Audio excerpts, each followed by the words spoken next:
जुल्म फिर जुल्म है बढ़ता है तो मिट जाता है, जुल्म फिर जुल्म है बढ़ता है तो मिट जाता है। এখন আর পিছনে যাওয়ার রাস্তাই নেই, পিছনে পুলিশ আর সামনে স্বাধীনতা।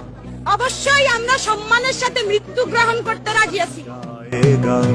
आके सेहरा पे जमे या कफे আমাকে বলে আসছি আজকে যদি মরে যাই আমার রাষ্ট্রপতি রাষ্ট্রপতি কোন আছে या पाए सलासिल पे जमे तेरे बेदा আমার বাবা মা কেউ বাড়ি নাই, আমার ছোটবেলায় আমি ঘরের মধ্যে তালা দিয়ে রেখে আসছি। टपकेगा तो जम जाएगा, जुल्म फिर जुल्म है बढ़ता।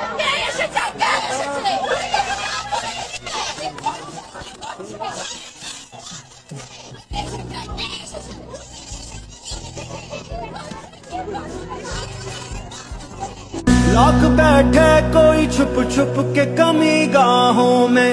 এই পুলিশ মানে লাঠির বাড়িতে আমাদেরকে দমাতে পারবে না। এই জনগণ এত 18 কোটি জনগণ দমাতে পারবে না, এটা সম্ভব না। मत की नकाब लेके हर बूंद निकलती है हथेली पे जरा, जुल्म की किस्मत नाकारो के ईमान से कहो मैं मिले। কিশোর চারতলা একটা নির্মাণাধীন ভবন থেকে সে ঝুলে রয়েছে, তার কিচ্ছু করার উপায় নেই। ওই অবস্থায় তার উপর গুলি চলেছে অনেকবার। রিয়া গোপ তার বাবার কোলে গুলিবিদ্ধ হয়েছে। আরেক শিশু সে তার চোখ দিয়ে গুলি ঢুকেছে, মাথার পেছন দিক দিয়ে বেরিয়ে গেছে। জিজ্ঞেস করুন সে কোথায় ছিল? তার বাসায়, ঘরের ভেতর।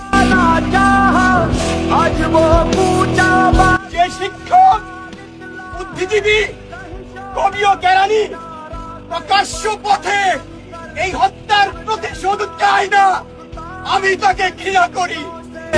सर उठाता है तो दबता नहीं। বুলেট আপনি দেখেছেন বাবা মায়ের আত্মনাদ, অভিশাপ আসমান কাঁপে। আপনাদের কাঁপে না? তার কাঁপে না?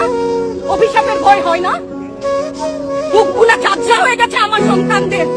আমার বুলেট বলবেন কি বলবেন? এগুলো অস্ত্রের মুখে দাঁড়িয়ে আছে, আমাদের পয়সায় কেনা বুলেটে আমাদের সন্তানদের আপনারা বুলেট ছুটছেন।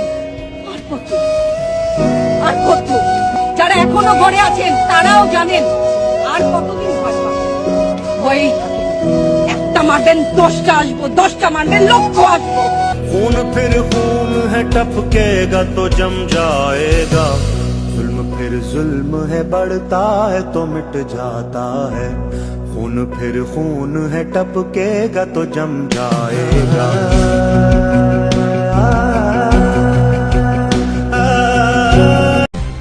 এবার পুরান ঢাকার মিটফোর্ড এলাকায় ঘটে গেল আরেকটি নৃশংস হত্যাকাণ্ড মাধ্যমে, আর তাতেই দেশ জুড়ে শুরু হয়েছে তীব্র প্রতিক্রিয়া।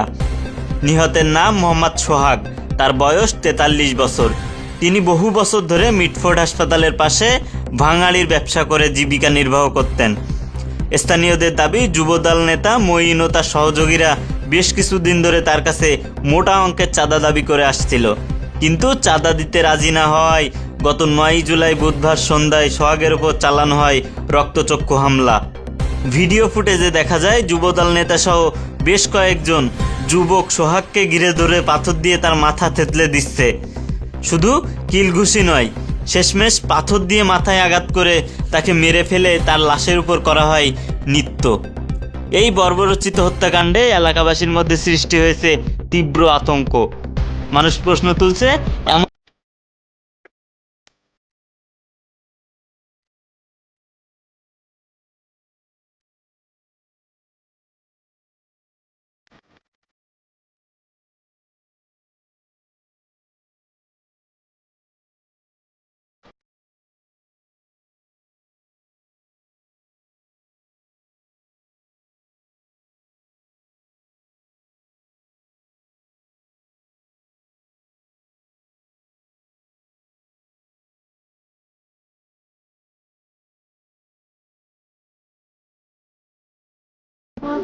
আমার ভাই ওসমান হাবিকে গুলি করা হয়েছে।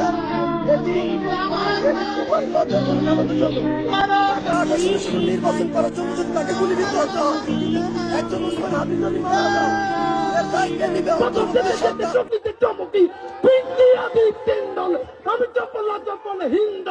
আমি তাই করি ভাই, যখন চাহে মন যা পরিশত্রুর সাথে গলাগলি, দুই মৃত্যুর সাথে পাঞ্জা। আমি উন্মাদ, আমি ঝঞ্ঝা, আমি ভীতিয়ে ধরিত্রীর বলবীর চির উন্নত মানুষের।